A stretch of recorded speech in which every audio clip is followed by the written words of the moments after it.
नमस्कार। मैं आप लोगों के लिए एक साइकिल लेकर आया हूँ और वो कैसा साइकिल है?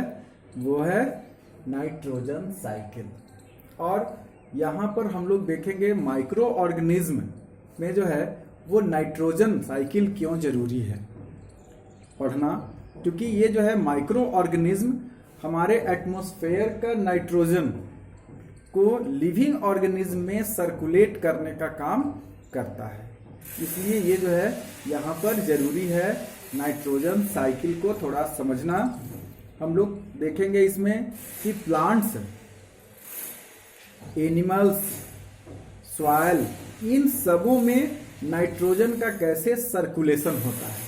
तो यहाँ पर नाइट्रोजन जो है वो एटमॉस्फेयर में एबंडेंटली मिलता है, लेकिन ये प्लांट के द्वारा एब्जॉर्ब नहीं किया जा सकता है। ऐसे डायरेक्टली जो है वो प्लांट इसे अपना काम में नहीं ले सकता है।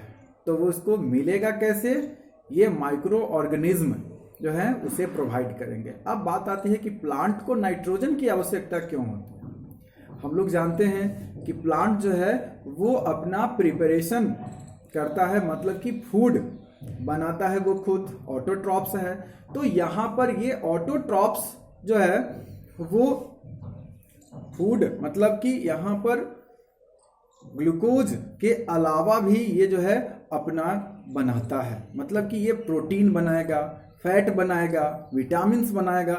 ये सब अपना जो है वो नरिशमेंट के लिए, अपना सेल्फ नरिशमेंट के लिए भी करेगा, इसलिए इसका नाम है ऑटोट्रॉप्स। तो यहाँ पर ये प्लांट जो है वो अपना प्रोटीन बनाने के लिए नाइट्रोजन लेगा, और वो नाइट्रोजन कहाँ से मिलेगा? उसको एटमॉस्फेयर से नहीं मिलेगा, ये नाइट्रोजन इसे मिलेगा सॉइल से। मतलब चूंकि इसको वाटर सॉल्युबल फॉर्म में लेना होता है, और नहीं तो ये जो है उसमें ऐसे डायरेक्टली नहीं जा पाएगा।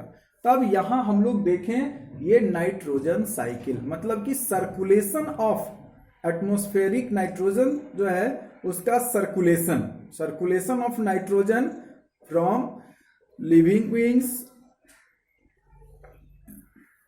And then into atmosphere is term as nitrogen cycle. तो नाइट्रोजन साइकिल जो है मतलब कि यहाँ से ये जो है सर्कुलेशन होगा लिविंग ऑर्गेनिज्म में, और लिविंग ऑर्गेनिज्म से सॉइल में, सॉइल से फिर ये चला जाएगा, फिर डायरेक्टली एटमॉस्फेयर में भी ये चला जा सकता है। तो इस तरह से एक सर्कुलेशन इसका जो होगा उसे हम लोग कहते हैं नाइट्रोजन साइकिल। अब यहाँ हम लोग देखेंगे what is nitrogen cycle. The circulation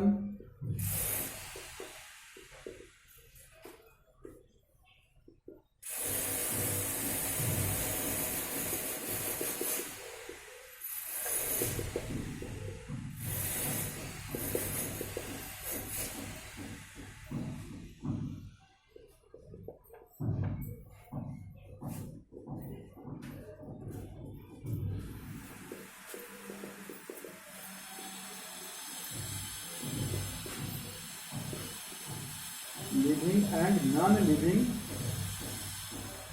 living organism and non-living components of environment and back to the atmosphere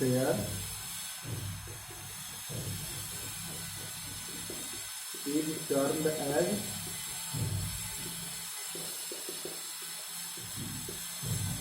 nitrogen cycle. तो यहाँ पर हम लोग देखेंगे कि ये जो है सर्कुलेशन होगा एटमॉस्फेरिक नाइट्रोजन का जो है living organism and non living, यहाँ पर कंपोनेंट भी कर सकते हैं, and non living components of environment and back to the atmosphere is term as nitrogen cycle. अब यहाँ ये नाइट्रोजन साइकिल जो है वो कैसे यहाँ पर सर्कुलेट, मतलब कि नाइट्रोजन का सर्कुलेशन कैसे होगा, अब हम लोग इसको समझेंगे। यहाँ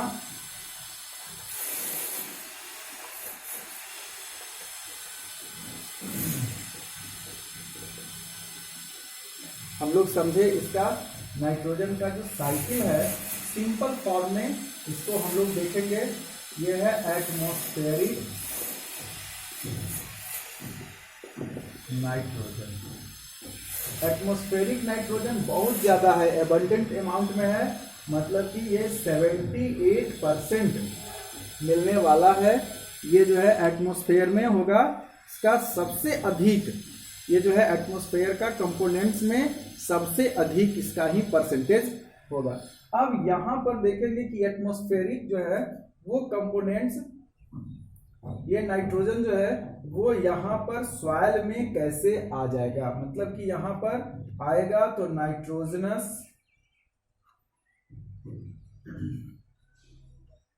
कंपाउंड इन द सॉइल, क्या रहेगा यहाँ नाइट्रेट, नाइट्रेट के फॉर्म में रहेगा NO3,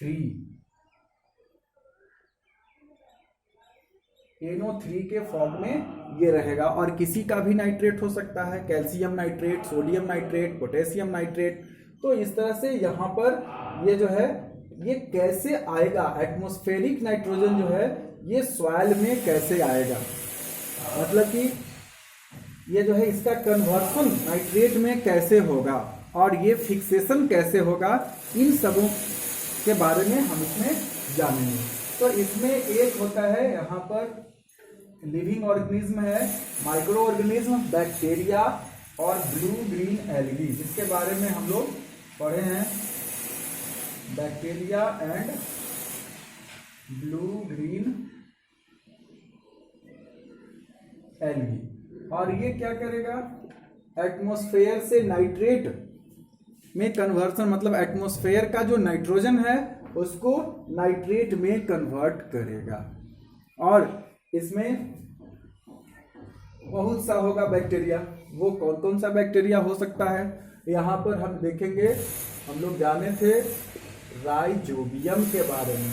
ये राइजोबियम जो है वो सिम्बायोटिक बैक्टीरिया है, और ये सिम्बायोटिक बैक्टीरिया का मतलब कि ये जो है यहाँ पर ये राइजोबियम जो है वो लिगुमिनस प्लांट में रहेगा, और ये जो है दोनों को इससे फायदा होता है, दोनों मतलब कि ये प्लांट और बैक्टीरिया दोनों को, बैक्टीरिया को रहने का मिल जाएगा जगह, और प्लांट को यहाँ पर नाइट्रोजनस कंपाउंड मिल जाएगा। तो ये इसमें रहेगा, रूट नोडल्स में रहेगा, बहुत सा बैक्टीरिया का ये कॉलोनी इसमें रहेगा, ये रहने का इसको जगह मिल गया, वाटर मिल जाएगा। और ये क्या करेगा, केमो ऑटोट्रॉप से, मतलब केमिकल से अपना ये जो है न्यूट्रिशन लेता है, तो एटमॉस्फेरिक नाइट्रोजन को ये नाइट्रेट में कन्वर्ट कर देगा और ये सॉइल में डायरेक्टली दे देगा। अब यहाँ प्लांट क्या करेगा, इसको प्लांट यहाँ एब्जॉर्ब करने का काम, प्लांट इसका अपटेक करेगा। थोड़ा सा और ऊपर लिख देते हैं, प्लांट द्वारा ये जो है अपटेक होगा।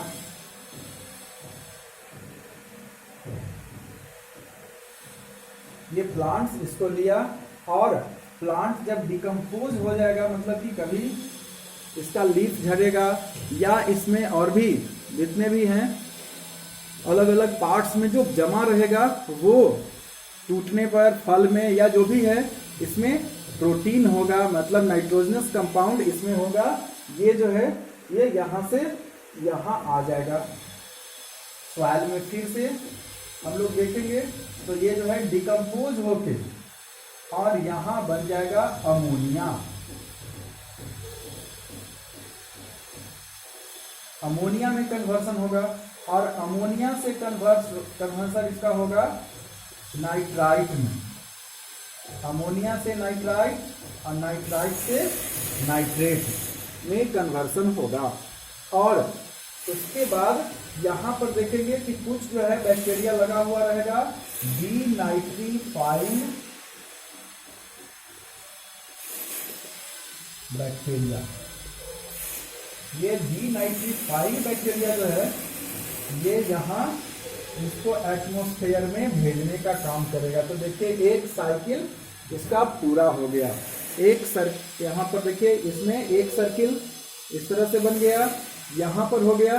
अब हम लोग इसके बारे में थोड़ा सा विस्तृत रूप से समझें कि इसमें होता क्या है कि यहाँ जो है एटमॉस्फेरिक नाइट्रोजन को ये नाइट्रेट में कन्वर्ट करने का काम करेगा। और ये कौन करेगा? Rhizobium, rhizobium bacteria. फिर इसके बाद है एजोटोबैक्टर। एजोटोबैक्टर जो है ये फ्री लिविंग है, ये है सिम्बायोटिक बैक्टीरिया है। ये बैक्टीरिया है सिम्बायोटिक और ये जो है फ्री लिविंग, ये फ्री लिविंग बैक्टीरिया है और ये जो है सिम्बायोटिक बैक्टीरिया है। तो ये राइजोबियम, इसके अलावा और भी बहुत से माइक्रो ऑर्गेनिज्म हैं जो डायरेक्टली ये जो है ऐसा करने का काम करते हैं कि जो नाइट्रोजन को नाइट्रेट में कन्वर्ट कर देंगे। और यहाँ पर हम लोग देखेंगे कि ये जो नाइट्रेट है वो यहाँ पर प्लांट एब्जॉर्ब किया सॉइल के थ्रू, ये जो है तो सॉइल में रहेगा और सॉइल से रूट में जाएगा, फ्रॉम सॉइल टू रूट और from root to different parts of, यहाँ इसका जो है प्लांट में चला जाएगा। और ये जो है इसका जब डिकम्पोजिशन होगा या ये जो है ऐसे इसमें एक्सक्रीट नहीं करता है प्लांट, इसमें जो भी है वो वेस्ट मटेरियल के रूप में बाहर टूटने पर इसका लीफ, फ्रूट, ये सब ये उसमें जाएगा, इसका बार्क, या फिर ये डायरेक्ट जब डेड हो जाएगा प्लांट तो डिकम्पोज होके बहुत से बैक्टीरिया, फंगी, ये सब जो है प्यूट्रीफाइंग बैक्टीरिया कहलाएगा। ये अमोनिया को मतलब ये जो है इसमें प्रोटीन को अमोनिया में कन्वर्ट कर देंगे और ये जो प्रोसेस है ये क्या कहलाएगा? अमोनिफिकेशन। और ये वाला प्रोसेस क्या हो रहा है? यहाँ पर देखेंगे नाइट्रोजन को फिक्स किया गया, तो ये जो है नाइट्रोजन फिक्सेशन, ये नाइट्रोजन फिक्सेशन का काम हुआ। और ये जो है नाइट्रिक, यहाँ अब ये जो है अमोनिया से नाइट्रेट में इसका कन्वर्सन हुआ, तब ये कहलाएगा नाइट्रिफिकेशन। अब यहाँ जो है नाइट्रिफिकेशन के द्वारा नाइट्राइट से, मतलब ये जो है NO2 कहलाएगा, ये नाइट्राइट है NO2 और ये फिर नाइट्रोजन में ये जो है नाइट्रेट में कन्वर्ट होगा। इस प्रोसेस को कहेंगे नाइट्रिफिकेशन। अब यहाँ जो है एक चक्र हम लोग देखें और फिर इसके बाद अब यहाँ वाला जो प्रोसेस चलेगा ये जो है डीनाइट्रीफाइंग बैक्टीरिया, मतलब कि यहाँ कुछ ऐसे बैक्टीरिया होंगे जो नाइट्रेट को डायरेक्टली एटमॉस्फेरिक नाइट्रोजन में कन्वर्ट कर देंगे और इस प्रोसेस को कहते हैं डीनाइट्रिफिकेशन।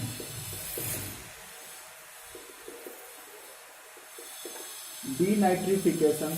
और इसमें डीनाइट्रिफिकेशन करने वाला बैक्टीरिया मतलब डीनाइट्रीफाइंग बैक्टीरिया कौन कौन सा है? स्यूडोमोनास और इसमें एक थायोबैसिलस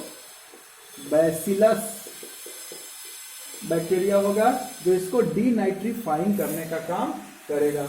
और यहाँ हम लोग देखें ये जो है ब्लू ग्रीन एल्गी के अलावा राइजोबियम, एजेटोबैक्टर, ये सब जो है वो नाइट्रिफिकेशन का काम करेगा, मतलब कि ये जो है नाइट्रोजन फिक्सेशन का काम करेगा। यहाँ पर प्लांट को ये देने का काम ये करेगा नाइट्रेट, और वो प्लांट अपना प्रोटीन बनाया।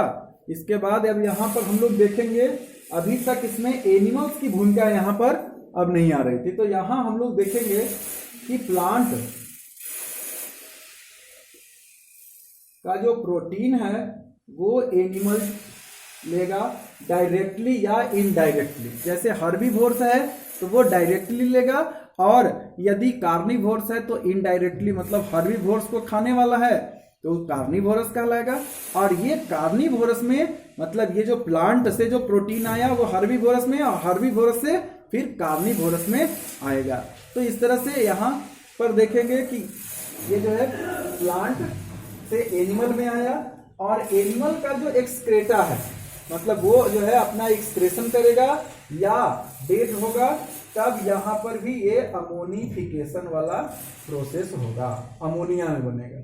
अब अमोनिया से नाइट्रेट, अमोनिया से नाइट्राइट, नाइट्राइट से नाइट्रेट में कन्वर्सन होगा। तो एक और इसमें सर्किल जुड़ गया।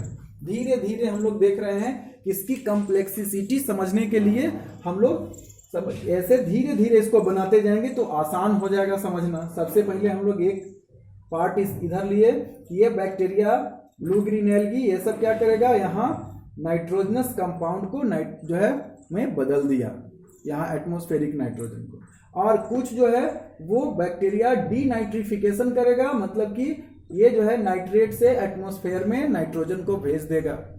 और ये एक सर्किल हुआ। फिर यहाँ पर देखेंगे कि प्लांट इस ये जो है नाइट्रेट को लिया और फिर यहाँ पर अमोनिया में बदला, मतलब इसका जो वेस्ट मटेरियल हुआ या डेड डिकेइंग, और ये जो है प्लांट, और फिर ये नाइट्राइट, अमोनिया से नाइट्राइट, नाइट्राइट से नाइट्रेट में कन्वर्सन। फिर इसी तरह से एनिमल वाला देखें हम लोग।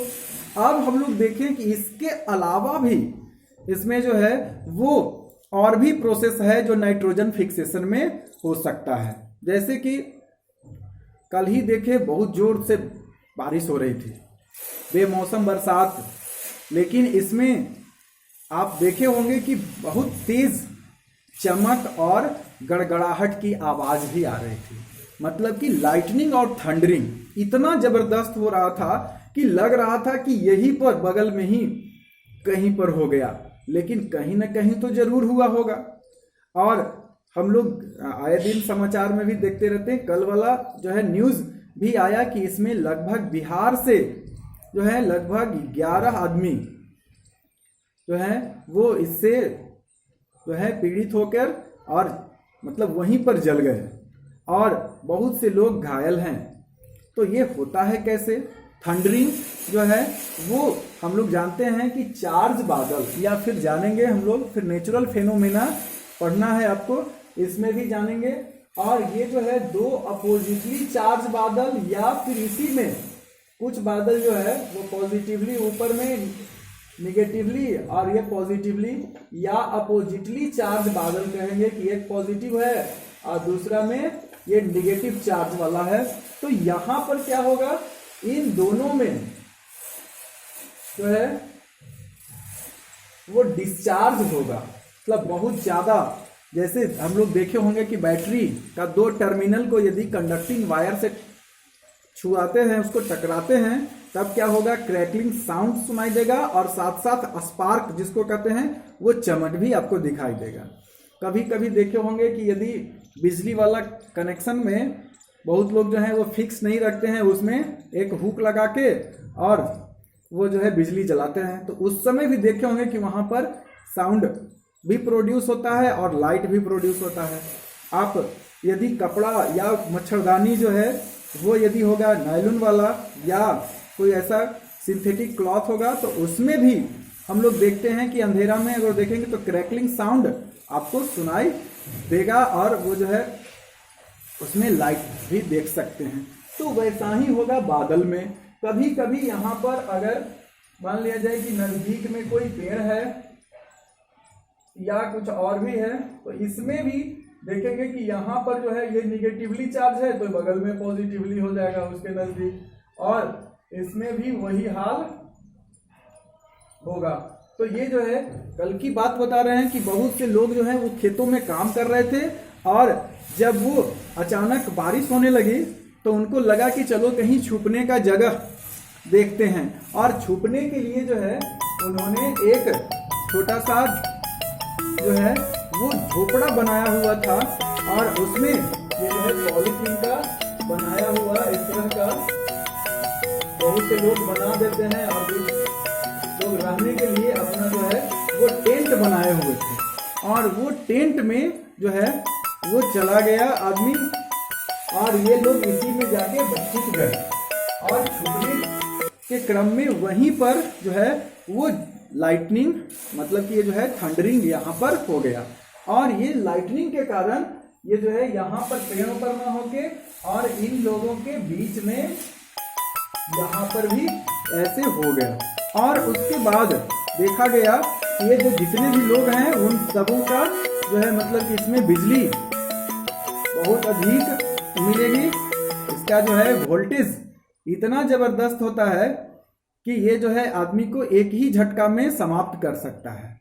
और इसमें टेम्परेचर भी इतना अधिक होता है कि ये जो है वो जलाने के लिए काफी है। लगभग 7000 डिग्री सेल्सियस से भी अधिक इसका टेम्परेचर होता है।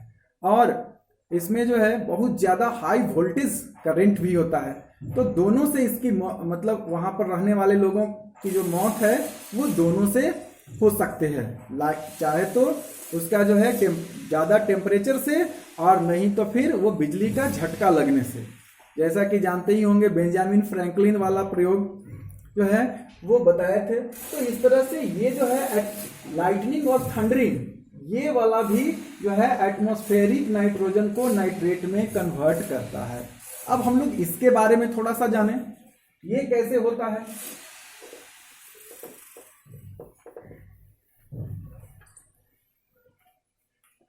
यहां एक और होगा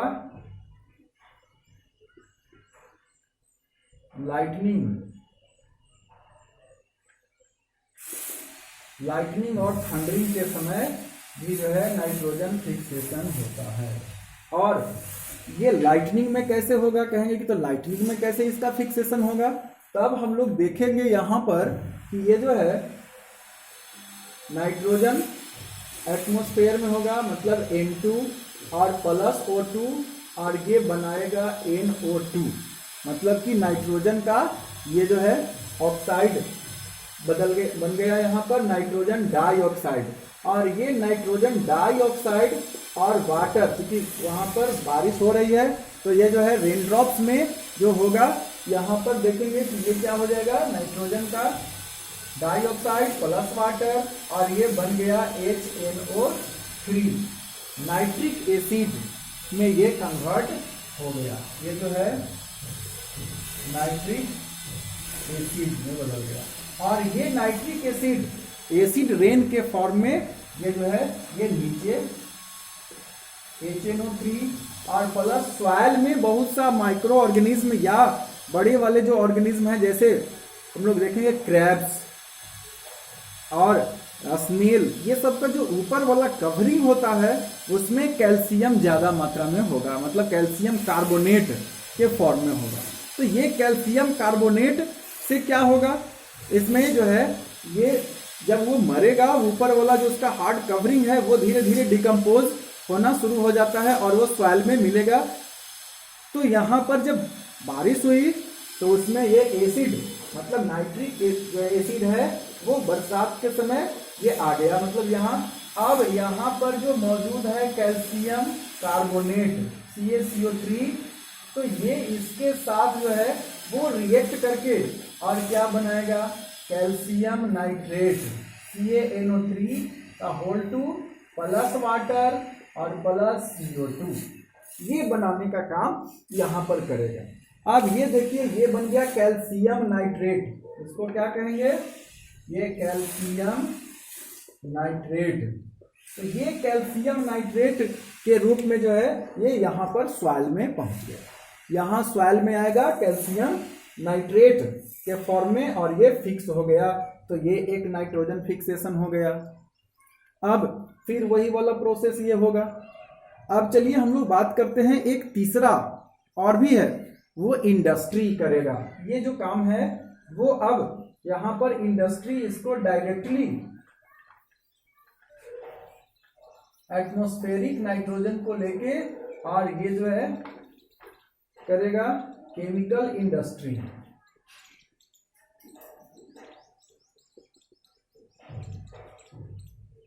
केमिकल इंडस्ट्री जो है वो यहाँ नाइट्रोजन को लेगा और नाइट्रोजन जो है वो फिर ये फिक्स करने का काम करेगा। तो ये नाइट्रोजन फिक्सेशन हो गया। और यहाँ केमिकल इंडस्ट्री मतलब हम लोग फर्टिलाइजर्स का उपयोग करते हैं, यूरिया, NPK या जो भी है वो DAP, जो मतलब जिसमें नाइट्रोजनस मटेरियल हो वैसा हम लोग यूज करते हैं। तो ये जो है बनेगा कहाँ, केमिकल इंडस्ट्री में बनेगा। और ये नाइट्रोजन को कन्वर्ट कर देता है सॉल्युबल फॉर्म वाला अलग अलग तरह का नाइट्रेट में। और यहाँ पर जैसे कैल्शियम का जो नाइट्रेट या सोडियम का नाइट्रेट, पोटेशियम का नाइट्रेट जो भी है वो सॉल्युबल फॉर्म में होगा, और ऐसा इसका नाइट्रोजन का साल्ट जो नुकसान ना पहुंचाए, मतलब कि ज्यादा टॉक्सिक ना हो और वो प्लांट को फायदा पहुंचाएगा, मतलब ये सॉल्युबल फॉर्म में ये देगा। तो ये केमिकल इंडस्ट्री से भी यहाँ पर नाइट्रोजन फिक्सेशन हो गया। तो इस तरह से करके एक हम लोग देखेंगे कि ये कंप्लीट नाइट्रोजन साइकिल हो गया। तो इसमें अब हम लोग देखेंगे ये बैक्टीरिया से हुआ, मतलब ये लिविंग ऑर्गेनिज्म से हुआ, तो हम इसको कह सकते हैं बायोलॉजिकल नाइट्रोजन फिक्सेशन। ये वाला जो है लाइटनिंग से हुआ, तब इसको एटमॉस्फेरिक नाइट्रोजन फिक्सेशन कहेंगे। और ये जो है यहाँ पर इंडस्ट्री से हो रहा है, इसलिए इसको कहेंगे इंडस्ट्रियल नाइट्रोजन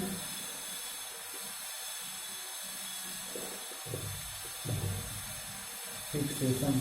तो ये इंडस्ट्री से हो गया, बायोलॉजिकल मतलब लिविंग ऑर्गेनिज्म से हो गया, ये एटमॉस्फेरिक नाइट्रोजन फिक्सेशन, ये इंडस्ट्रियल नाइट्रोजन फिक्सेशन।